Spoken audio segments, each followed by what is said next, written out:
안녕하십니까. 혼란한 정치 시사 이슈를 술술 풀어보는 송국권의 혼술 7월 18일 화요일 오후에 인사드립니다. 어제 제가 제2의 유동규가 나타났다는 말씀을 드렸죠. 그래서 민주당이 바싹 긴장을 하고 있다. 바로 이화영, 이재명 그 경기도지사 시절에 그 밑에서 평화부지사 지낸 이화영이 그동안 대북 송금 문제에 대해서 800만 달러 침묵으로 일관하고 부인을 하다가 이제 체념한 듯 다 불기 시작을 했다. 그래서 유동규도 처음엔 이재명의 핵심 척근이었지만 나중에 판세가 바뀌었음을 깨닫고 다 불고 있죠. 그래서 유동규처럼 이화영도 이제부터 김성태 원래 그 대북 송금의 핵심 인물이죠.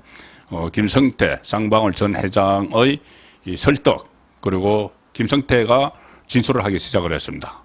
그래서 그 고립무원에 빠진 이화영도 체념을 한 상태에서 이재명에게 불리한 진술들, 그 어떻게 보면은 팩트, 사실이죠.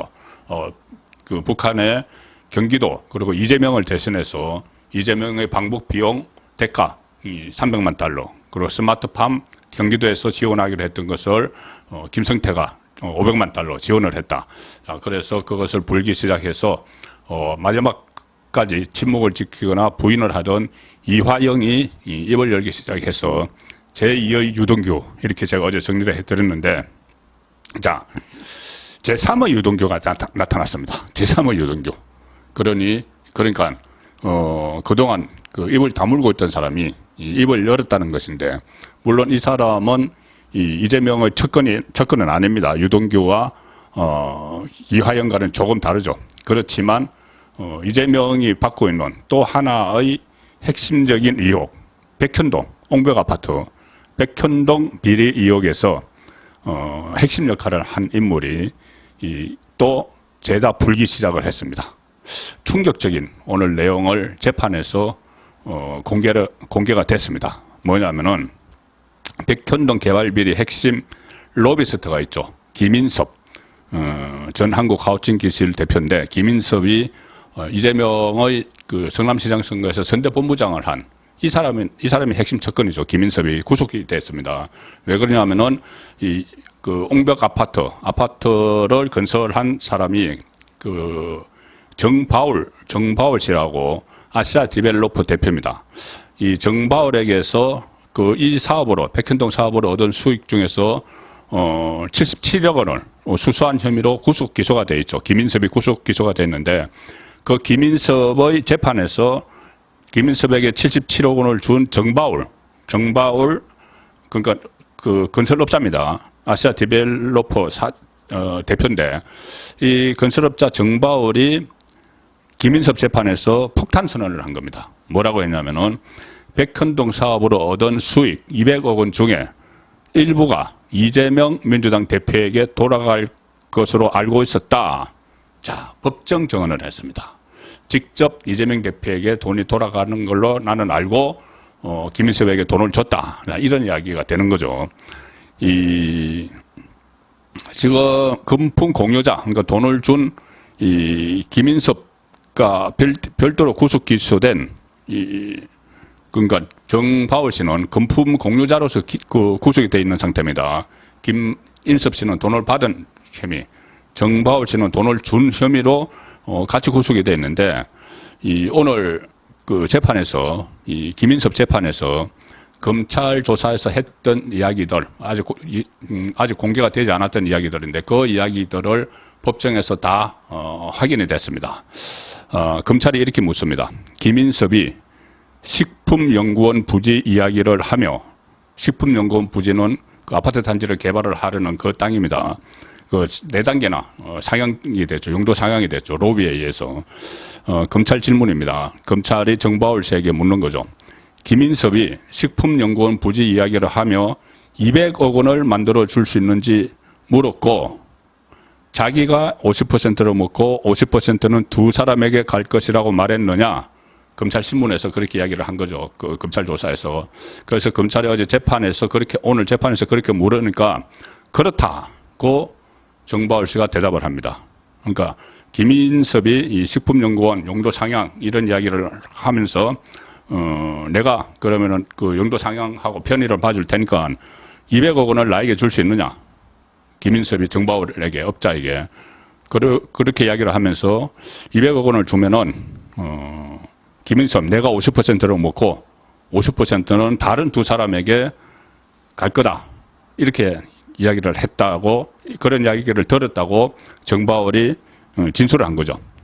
자, 그리고 검찰이 다시 묻습니다.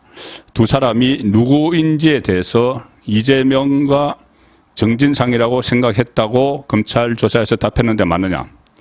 이 두 사람이 누구인지에 대해서 다른 50%는 두 사람에게 간다. 그러니까 100억 원이죠. 200억 원을 요구를 해서 100억 원이 두 사람에게 간다고 이야기를 했는데 두 사람이 누구인지에 대해서 이 검찰 조사에서 그 두 사람은 아마 이재명과 정진상일 거라고 생각했다고 그 검찰 조사 때 말했는데 맞느냐? 물으니까 역시 그렇다고 대답을 합니다. 자, 김인섭이 정바울, 업자 정바울에게, 그러니까 이재명의 척근이죠. 김인섭이 업자 정바울에게 내가 어떤 성남시에 이야기를 해서 편의를 다 봐줄 테니까 200억 원을 나에게 다오. 그러면은 내가 100억 원을 먹고 100억 원은 두 사람에게 줄 거다. 자, 근데 두 사람이 누군지 구체적으로 얘기하지는 않았지만 이 돈을 주기로 하는 정바울은 이재명과 정진상으로 생각을 하고 있었다. 이 이야기입니다. 그래서 검찰이 그걸 물어보는 거죠. 아니 김인섭 씨는 특정인을 거론하지 않았는데 왜 정바울은 이재명과 정진상을 떠올렸느냐 이렇게 물으니 정바울이 이렇게 이야기합니다. 성남시에서는 그 두 사람밖에 없다고 생각했다.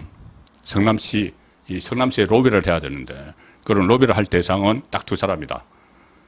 시장 이재명과 정책실장 정진상. 그래서 이름을 거명하진 않았지만 여러 사항에 있어서 이재명과 정진상으로 저는 생각했다.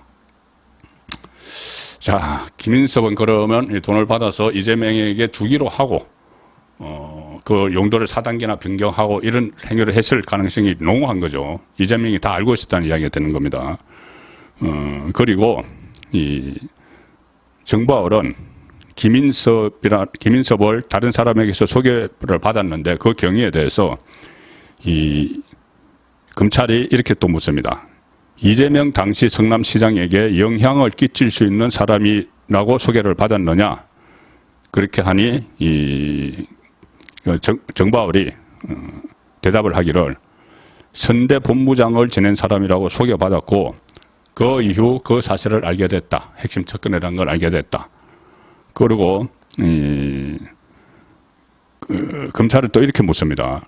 김인섭 씨로부터 김인섭 자신이 이재명 선대 본부장을 역임을 했고 당에 얘기해서 이재명을 성남시장에 앉혔다는 얘기를 들었느냐?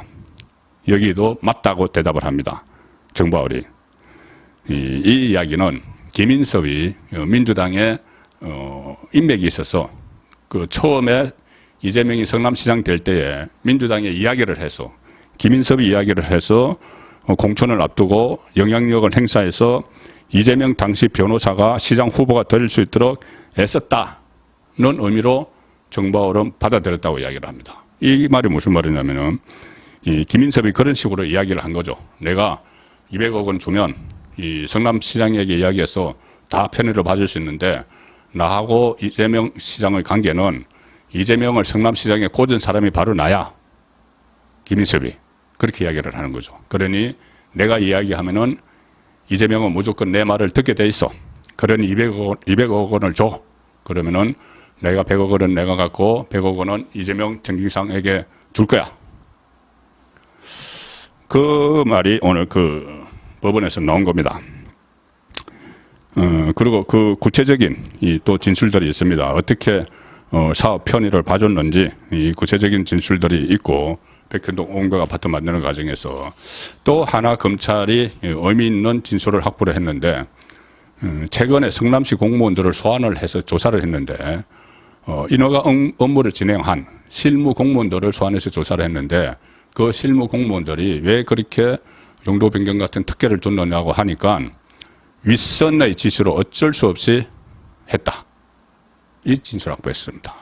실무진들의 윗선은 이재명 시장, 정진상 정책실장 그대로죠. 그러니까 딱딱 맞아 떨어지는 느낌이 들지 않습니까?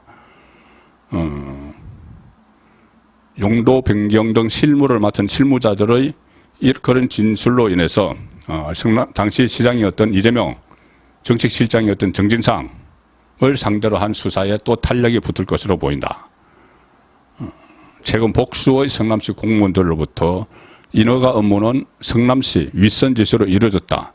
위에서 지시해서 어쩔 수 없이 업무를 진행했다는 취지의 진술을 확보를 했다는 겁니다.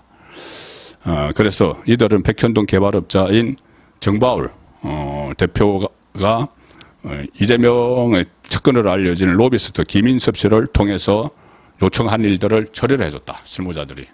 자, 그리고 그것을 윗선에서 지시가 있었다. 이재명 쪽에 지시가 있었다. 그 내용들이 임대주택 비율을 100%에서 10%로 축소를 하고 그래야지 분양을 해야지 업자가 돈을 벌죠. 그래야지 200억 원을 줄 수가 있죠. 그리고 기부 체납 내용을 변경을 하고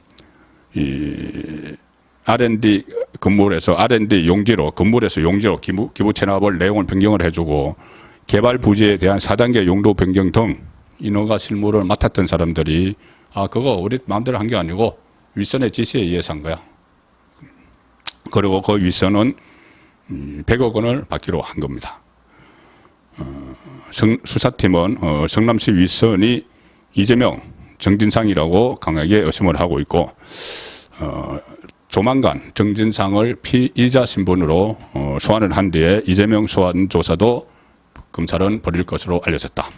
자, 이렇게 되면은 대장동에서 1차 구속영장이 신청이 청구가 됐는데 불체포 특권을 이용해서 이재명이 피해 나갔죠. 자, 그러면 2차는 어떻게 될 것인지, 3차는 어떻게 될 것인지, 두 번째 구속영장을 놓고 대북 송금이 될 거다. 이 가능성이 많았죠. 어제도 저도 그렇게 말씀드렸습니다. 왜냐하면 제2의 유동규 이화영이 입을 열기 시작을 했기 때문에. 그런데 백현동이 2차 구속영장이 더 빨리 갈지도 모릅니다. 이렇게 되면은 제3의 유동규가 나타났기 때문입니다. 송국근의 혼술이었습니다.